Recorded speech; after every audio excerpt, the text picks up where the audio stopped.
मित्रों, भारतीय संविधान के अंतर्गत आज एक महत्वपूर्ण टॉपिक देखने वाले हैं, संवैधानिक विकास। यानी कि वर्तमान में जो भारत का संविधान का स्वरूप देखने को मिलता है, इसका विकास कब से प्रारंभ हुआ, इसको आज समझने का प्रयास करेंगे।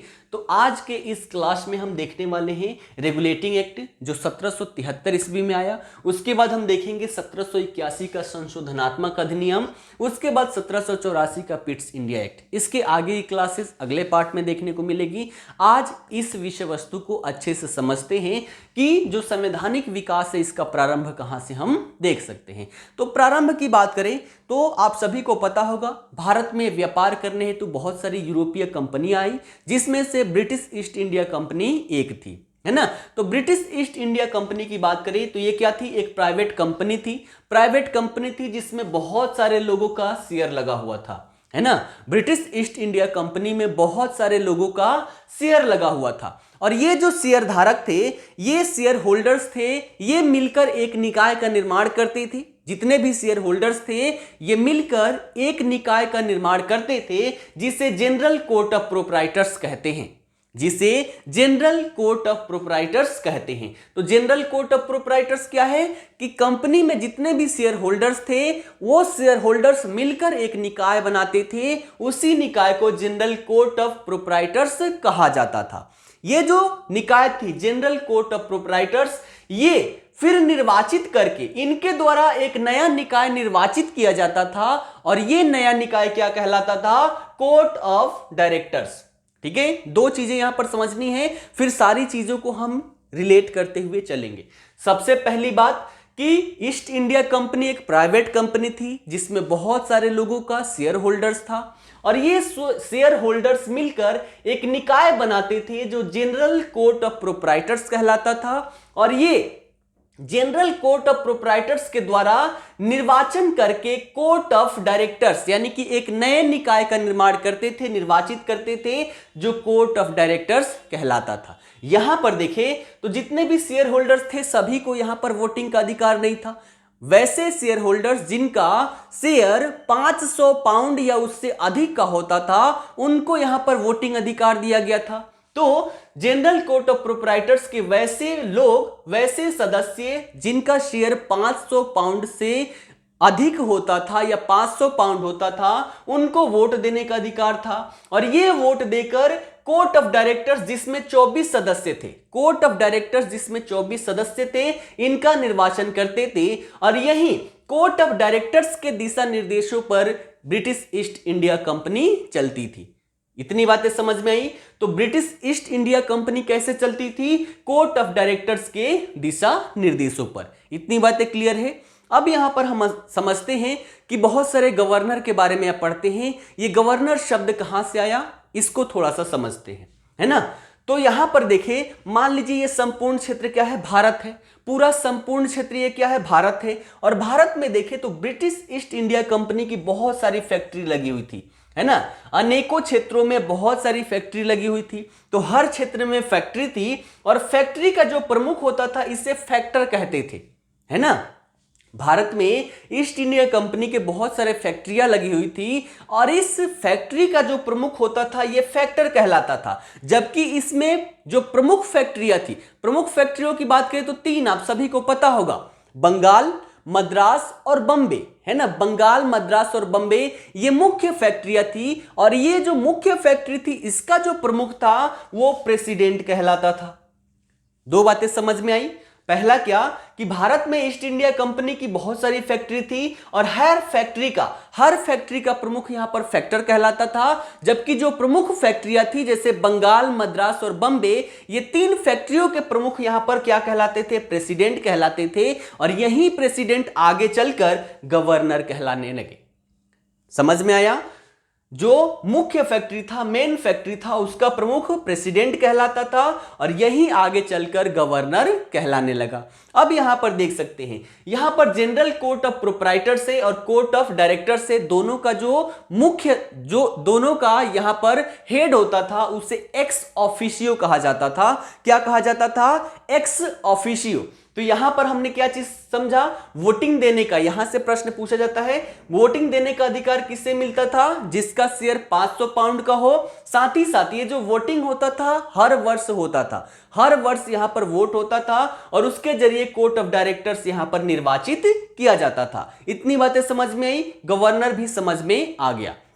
अब बात करते हैं हम रेगुलेटिंग एक्ट, है ना। अब बात करते हैं रेगुलेटिंग एक्ट। एक बार इसको समझ लीजिएगा, 3 महत्वपूर्ण प्रेसिडेंसी थी। पहला क्या, बंगाल, ठीक है, पहला बंगाल, दूसरा मद्रास और तीसरा बॉम्बे, ठीक है, तीसरा क्या था, बॉम्बे। ये 3 मुख्य फैक्ट्रियां थी और 3 मुख्य फैक्ट्रियों के अंतर्गत बहुत सारे यहां पर फैक्ट्री थी, ठीक है। जैसे बंगाल के अंतर्गत बहुत सारी फैक्ट्री हो गई, मद्रास के अंतर्गत बहुत सारी फैक्ट्री हो गई और बॉम्बे के अंतर्गत बहुत सारी फैक्ट्री हो गई। तो इसके अंतर्गत जो भी प्रमुख है वो फैक्टर कहलाए और जो मुख्य था वो प्रेसिडेंट कहलाया, यही आगे चलकर गवर्नर कहलाया। फिर आप पढ़ते होंगे बंगाल का गवर्नर, ठीक है ना, यहीं से आपने पढ़ा होगा। अब बात करते हैं रेगुलेटिंग एक्ट 1773। रेगुलेटिंग एक्ट 1773 आया क्यों, तो सबसे पहले हम देख सकते हैं कि कंपनी मामले को नियंत्रित करने का यह पहला प्रयास था।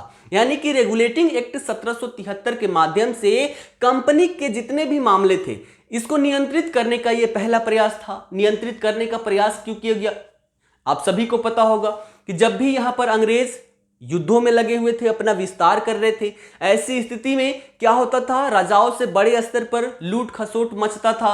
जो भी अधिकारी थे बड़े स्तर पर लूट खसोट करते थे, नजराना लिखते थे। तो इन सब को रेगुलेट करने के लिए जो कंपनी के मामले थे, मामले को नियंत्रित करने का पहला प्रयास यहां पर रेगुलेटिंग एक्ट 1773 के माध्यम से किया गया। इसमें देखें तो इसके माध्यम से केंद्रीकरण की शुरुआत हो गई, है ना। इसके माध्यम से केंद्रीकरण की शुरुआत हो गई। कैसे शुरुआत हुई इसको समझने का प्रयास करते हैं। अभी अभी हमने देखा पहले क्या था, गवर्नर था, यानी कि अलग जो प्रेसिडेंट था वहीं आगे चलकर गवर्नर कहलाने लगा। जैसे मद्रास का गवर्नर, बॉम्बे का गवर्नर और बंगाल का गवर्नर।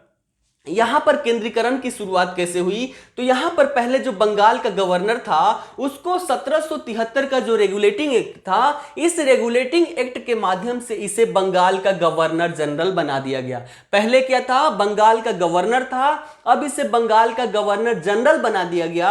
और गवर्नर जनरल बनाने के साथ ही जो मद्रास प्रेसिडेंसी थी, मद्रास प्रेसिडेंसी और बॉम्बे प्रेसिडेंसी, इन दोनों पर अगर देखें तो युद्ध एवं शांति से संबंधित जो भी मामले थे उसके अधीक्षण का अधिकार किसको दे दिया गया, बंगाल के गवर्नर जनरल का। क्योंकि यहां पर देखें तो युद्ध हो रहे थे बड़े स्तर पर, तो ऐसा बोला गया कि बंगाल का गवर्नर अब क्या हो गया, बंगाल का गवर्नर जनरल हो गया। और मद्रास या बॉम्बे प्रेसिडेंसी को किसी के साथ अगर युद्ध करना हो या फिर शांति वार्ता करना हो तो ऐसी स्थिति में बंगाल के गवर्नर जनरल और उसका जो परिषद है दोनों से राय मशवरा करके ही यहां पर कुछ होगा, ठीक है।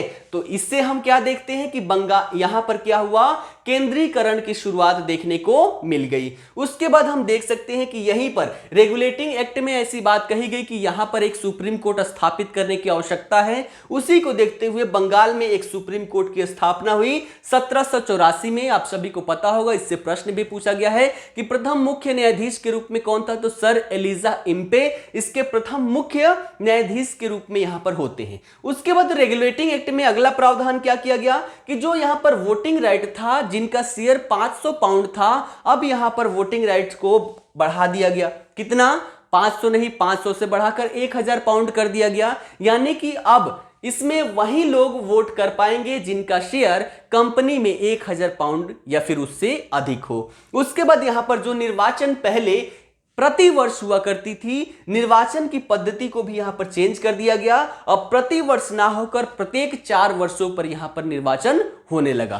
तो ये था हमारा रेगुलेटिंग एक्ट का जो मुख्य प्रावधान था। वो सारी चीजें हमने यहां पर समझ ली कि क्या क्या प्रावधान था। अब यहां पर देखें तो बहुत सारी चीजें थी, इसमें संघर्ष होने लगा। संघर्षों की बात करें तो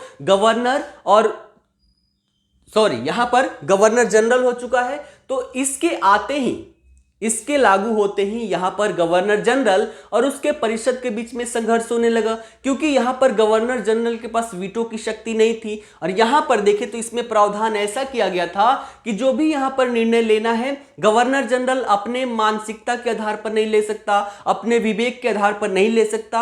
जो उसकी परिषद थी, परिषद में 4 सदस्य थे, तो चारों सदस्यों के द्वारा यहां पर वोट किया जाता था, यानी कि गण पूर्ति या फिर कोरम इसे कहते हैं। और कोरम की बात करें तो 3 वोट पर थी, यानी कि 4 लोगों में से अगर 3 लोग जिस मामले पर अपना वोट दे देते हैं वही निर्णय यहां पर माना जाता था। लेकिन कभी कभी देखें तो यहां पर ऐसी स्थिति होती थी कि 2/2 भी यहां पर देखने को मिलता था कि 2 पक्ष में और 2 विपक्ष में वोट आ गया। तो ऐसी स्थिति में क्या होता था कि गवर्नर जनरल यहां पर अपना विशेष मत यहां पर प्रयोग करता था और वो जिसे वोट देता था जिस पक्ष में, वो पक्ष निर्णय उस पक्ष में निर्णय चला जाता था। तो यहां पर देखा जाए तो ऐसी स्थिति में देखें तो गवर्नर जनरल को वीटो का पावर नहीं था और जो यहां पर परिषद के द्वारा यहां पर राय दी जाती थी या फिर वोट के माध्यम से यहां पर गणपूर्ति के माध्यम से जो भी निर्णय किया जाता था उसी को यहां पर मानना पड़ता था। तो इससे गवर्नर जनरल और उसके परिषद के बीच में संघर्ष देखने को मिला। ठीक है, उसके बाद यहां पर सुप्रीम कोर्ट है ना, सुप्रीम कोर्ट और गवर्नर जनरल और इसके परिषद में भी संघर्ष देखने को मिला, क्योंकि इनके बीच की शक्तियां यहां पर परिभाषित नहीं की गई थी कि किसके अंदर में कौन कौन सी शक्तियां होगी।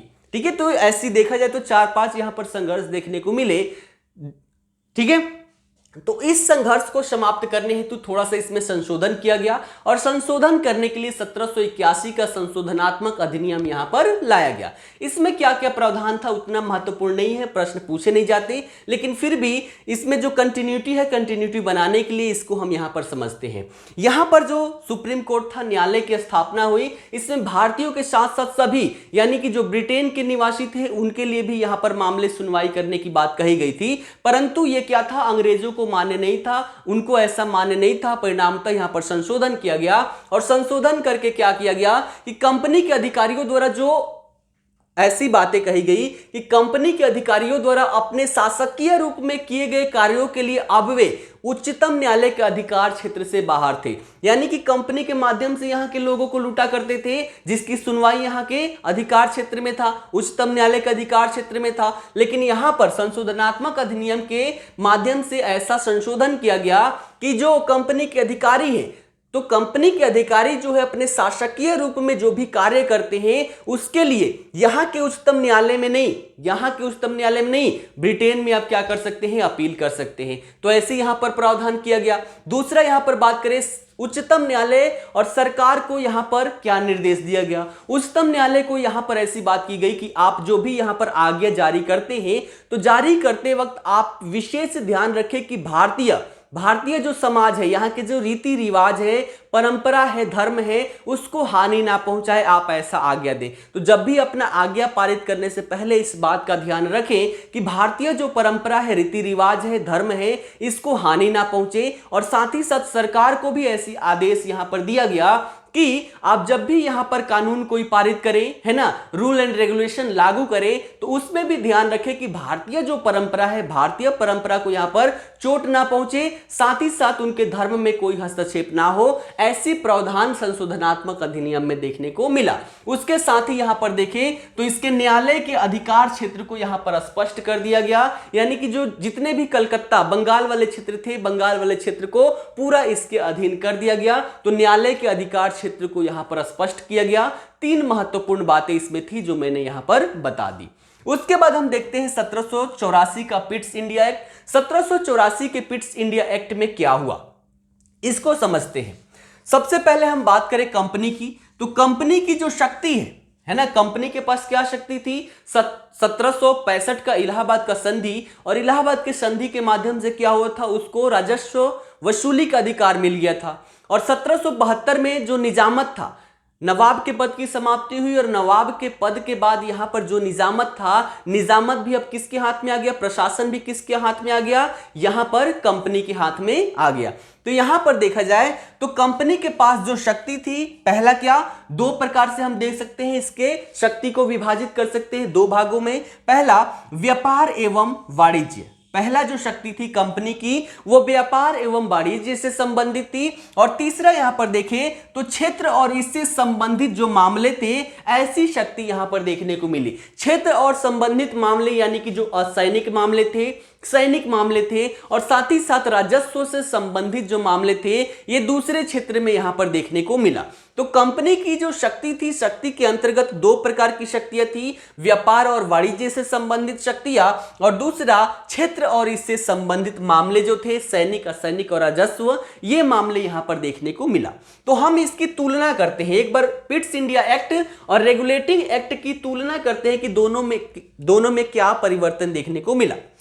सबसे पहले हम यहां पर देखते हैं चार्टर एक्ट जो था, चार्टर एक्ट की यहां पर बात करें, है ना, रेगुलेटिंग एक्ट, है ना, रेगुलेटिंग एक्ट की यहां पर बात करें तो रेगुलेटिंग एक्ट में क्या था कि जनरल कोर्ट ऑफ प्रोप्राइटर्स था, है ना, जनरल कोर्ट ऑफ प्रोप्राइटर्स के द्वारा कोर्ट ऑफ डायरेक्टर्स की यहां पर चुनाव किया जाता था जो 24 सदस्यीय था, और इसके द्वारा कंपनी को दिशा निर्देशित किया गया था, और जो अधिकार था वो दिया गया था इसको व्यापार एवं वाणिज्य और क्षेत्र संबंधित मामले जितने भी हैं ये सभी दोनों प्रकार के अधिकार इसको दिया गया था रेगुलेटिंग एक्ट के माध्यम से। ठीक है, समझ में आया। दोनों की तुलना कर रहे एक बार फिर से बताता हूं। रेगुलेटिंग एक्ट में क्या प्रावधान था कि यहां पर पहले क्या चलते आ रहा था कि जनरल कोर्ट ऑफ प्रोप्राइटर्स के द्वारा क्या किया जाता था, कोर्ट ऑफ डायरेक्टर्स का यहां पर निर्वाचन होता था, और इसके माध्यम से कंपनी दिशा निर्देशित होती थी जिसके अधीन व्यापार एवं वाणिज्य से संबंधित शक्ति और साथ ही साथ क्षेत्र और इससे संबंधित जो मामले थे दोनों प्रकार की शक्तियां इसको प्राप्त थी। पिट्स इंडिया एक्ट की बात करें तो पिट्स इंडिया एक्ट में क्या हुआ कि यहां पर कोर्ट ऑफ डायरेक्टर्स के समानांतर एक नई निकाय देखने को मिली, क्या चीज, बोर्ड ऑफ कंट्रोल, है ना।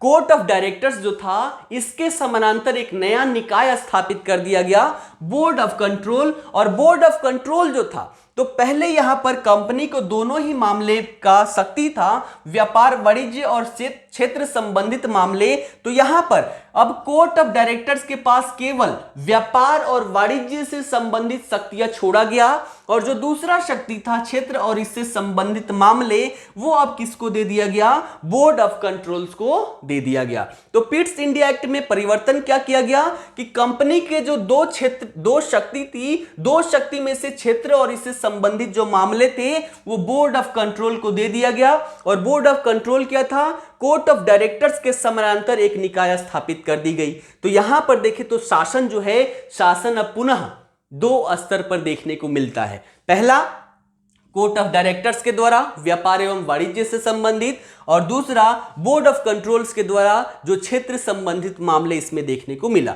आगे चलकर ऐसा जो है ये आगे लगातार चलते रहा, और आगे आपको पता होगा 1857 में विद्रोह होता है, और 1857 में विद्रोह के साथ ही कंपनी को यहां पर समाप्त करके जो शासन जो है वो राजा का शासन यहां पर लागू किया जाता है।